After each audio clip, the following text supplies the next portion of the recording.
pelarian dari pembunuh berdarah dingin yang pernah menggemparkan tanah air 2003 lalu. Syam Ahmad Sanusi, mantan marinir berpangkat terakhir Letnan 2 itu tewas dengan memegang senjata AKN-45. Ya, buronan ini tewas dalam sebuah baku tembak di tempat persembunyiannya di sebuah gubuk di daerah Pandeglang, Banten setelah 5 peluru menembus tubuhnya. Jenazah ayah 2 anak ini kemudian dibawa ke Rumah Sakit Angkatan Laut Minto Harjo, Bendungan Hilir, Jakarta Pusat sebelum dibawa ke rumah keluarganya. Dan suasana duka pun menyelimuti keluarga besar Uci panggilan Syam Ahmad Sanusi. Di kampung Sukabakti, Curug, Tangerang inilah Uci akhirnya pulang. Namun upacara pemakaman tak dihadiri oleh istri dan kedua anaknya yang masih berada di Pemalang, Jawa Tengah. Duka mendalam dirasakan ibunda Uci dan keempat adiknya. Pasalnya pasca baku tembak dengan aparat POM Angkatan Laut, Uci sempat mengabari keluarga melalui telepon. Bahkan ia sempat minta maaf untuk kedua anak dan istrinya sebelum menghembuskan nafas terakhir. Memberitahukan soal penembakan itu, Pak? Ya. Ada cerita lain? Nggak ada, dia hanya pamit saja, saya sudah melakukan. Sudah kehabisan darah. Pihak keluarga mengaku tak pernah bertemu Uci pasca insiden penembakan bos PT Asaba Budiarto Angsono dan pengawalnya Edi Suyep Juli 2003 lalu. Mereka terakhir bertemu Uci saat menjenguknya di tahanan militer Lantamal 2 Gunung Sahari, Jakarta. Terakhir waktu ulang tahun, bulan April 2 tahun yang lalu kalau misalnya saya kesana.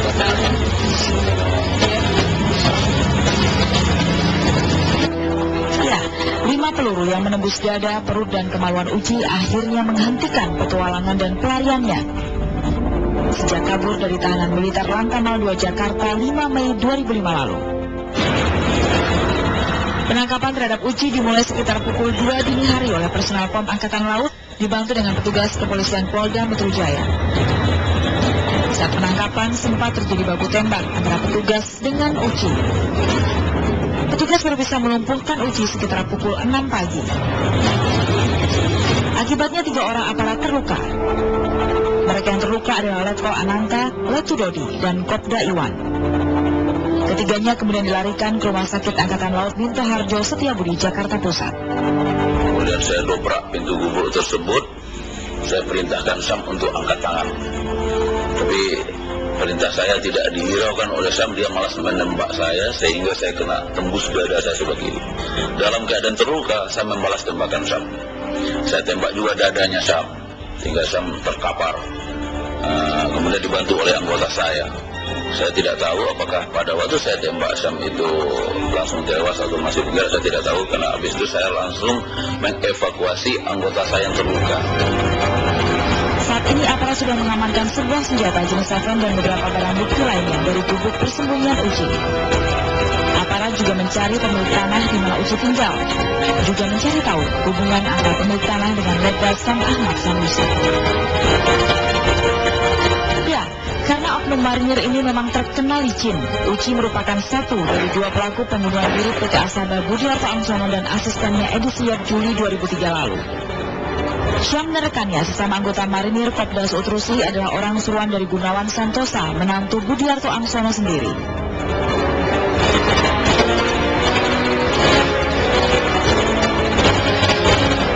Kasus ini menjadi menarik dibicarakan karena selain sadis, ketiganya juga licin dan selalu berhasil kabur dari tahanan. Kisah pelarian dan penangkapan ketiganya juga dramatis. Syam dan Suud kabur dari sel tahanan polisi militer Lantamal 2 Jakarta dengan menggergaji jeruji besi sel 5 Mei 2005 lalu. Suud sempat ditangkap aparat di Sumbersari, Malang, Jawa Timur 31 Mei 2005. Namun ia berhasil kabur dari rutan militer Cimanggis 6 Desember 2005. Suud kembali ditangkap di Subang, Jawa Barat 23 November 2005. Sedangkan otak kasus ini Gunawan Santosa juga berulang kali kabur dari sel. Hingga akhirnya Gunawan dibekuk di Plaza Senayan, Jakarta oleh tim Satuan Reserse Keamanan Negara Direktorat Kriminal Umum Polda Metro Jaya 20 Juli lalu. Jangan Pak, sama kita.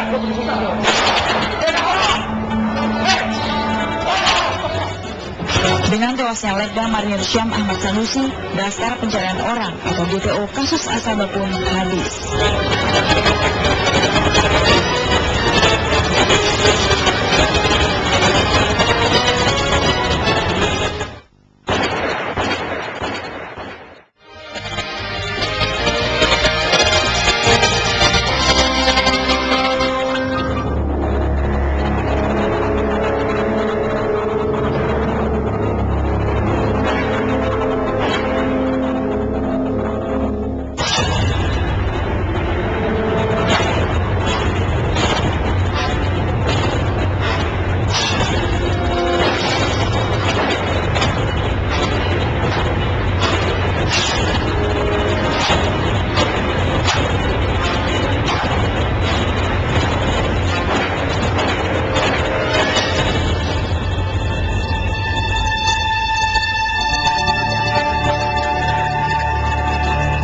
Sabtu 19 Juli 4 tahun silam. Suasana sekitar Sasana Krida Gor Pluit, Jakarta Utara belum ramai dikunjungi orang. Tak lama datanglah satu mobil yang akan parkir di kawasan Gor. Mobil itu milik Budiarto Angsono di Rut PT Asaba. Pagi itu Budi datang bersama dua orang, yaitu pengawal dan supirnya. Niatan Budi ke tempat itu adalah untuk berolahraga. Tak jauh dari tempat itu terdapat dua orang berhelm menggunakan motor. Mereka mengawasi gerak-gerik setiap kendaraan yang masuk ke parkiran. Suasana yang lengang memudahkan mereka menemukan target sasaran. Ketika mobil diparkir, pengawal Budi, Edi, siap turun lebih dulu, membukakan pintu mobil. Belum sempat Budi keluar dari mobil, dari sisi kiri mobil salah satu dari pengendara motor itu berlari ke arah mobil Budi. Ia menembakkan peluru tepat ke arah Budi. Anggota Satuan Penanggulangan Teroris Komando Pasukan Khusus TNI Angkatan Darat itu pun jatuh tersungkur. Melihat Edi terkapar, kepanikan tak terelakkan oleh Budi dan sopir. Budi langsung berusaha kabur menyelamatkan diri. Ia keluar dari sisi kanan mobil. Rupanya si pembunuh cepat menangkap duanya itu. Setelah Edi tewas, pembunuh mengarahkan pistol ke Budi. Tak tanggung-tanggung, 7 timah panas menghujamnya. 3 di kepala, 2 di dada, 1 di punggung dan 1 di lengan. Maut pun tak terelakkan lagi. Nyawa Budi tidak tertolong. Dua eksekutor tersebut belakangan diketahui sebagai oknum anggota marinir. Mereka adalah Kopda Marinir Su'ud Rusli dan Letda Marinir Syam Ahmad Sanusi. Selain mereka, terdapat dua orang lain yang juga oknum anggota marinir yang menunggu dari kejauhan. Sementara dalang atas kasus tersebut adalah mantan menantu korban sendiri, Gunawan Santosa.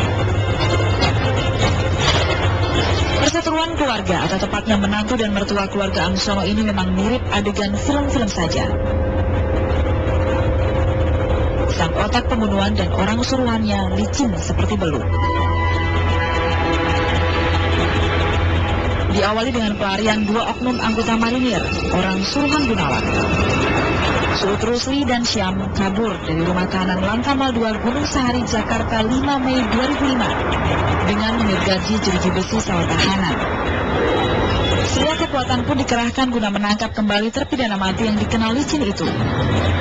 Su'ud Rusli sempat ditangkap aparat di Sumbersari, Malang, Jawa Timur 31 Mei 2005 dan kembali masuk ke sel tahanan. Namun lagi-lagi